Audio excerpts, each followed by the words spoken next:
তাহলে বাক্যটা হচ্ছে কি, the dog barks at the stranger. আচ্ছা, দ্য ডগ মানে তো জানি, দ্য ডগ মানে কি, দ্য ডগ মানে কি, হ্যাঁ বলো, কুকুর, তাই না? এটাই সাবজেক্ট, এটা কি সাবজেক্ট। বার্কস, এখানে ভার্ব কোনটা, বার্ক, বিএ আর কি, ভার্বের প্রেজেন্ট ফর্ম। এই ভার্বের পাস্ট ফর্ম কি, বার্কড। পাস্ট পার্টিসিপেল ফর্ম কি, বার্কড। এস ফর্ম কি হবে, শেষে যদি বিয়ে আছে, শেষে কি আছে, কনসোনেন্ট আছে, তাহলে শুধু এস। আইন যোগ করলে কি হবে, বার্কি। ওকে, তাহলে বার্ক, বার্কড, বার্কড, বার্ডস, বার্কি। তাহলে আমরা কেন এস দিলাম, এস ফর্ম কেন দিলাম,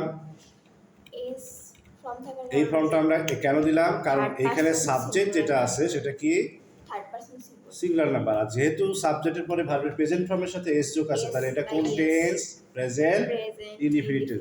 থার্ড পারসন থাকলে ওই বাংলা বাক্যের ক্রিয়ার শেষে কি যোগ করতে হবে, বাংলা ক্রিয়া শেষে কি যোগ করতে হবে, বার্ক মানে ঘেউ ঘেউ করা।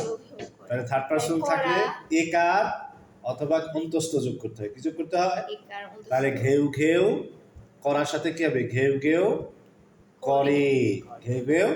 তাহলে কুত্তা ঘেউ ঘেউ করে at the stranger. At the stranger মানে কি, অ্যাট মানে দিকে, এই দি হচ্ছে আর্টিকেল, দিকে আর্টিকেল, স্ট্রেঞ্জার হচ্ছে আগন্তুক, আগন্তুককে নতুন কোনো একটা লোক, অপরিচিত লোক। তাহলে কুত্তা অপরিচিত লোকের দিকে ঘেউ ঘেউ করে। অপরিচিত লোককে মানে ব্যক্তিকে দেখলে ঘেউ ঘেউ করে, হ্যাঁ দেখে ঘেউ ঘেউ করে, দেখলে কথাটা আমি বলবো না, কুকুর অপরিচিত লোককে দিকে, অপরিচিত লোকের দিকে ঘেউ ঘেউ করে, ঠিক আছে? এখন সেটা তুমি সাদা বলো, কুকুর অপরিচিত লোকটিকে দেখে ঘেউ ঘেউ করে, বুঝা গেল?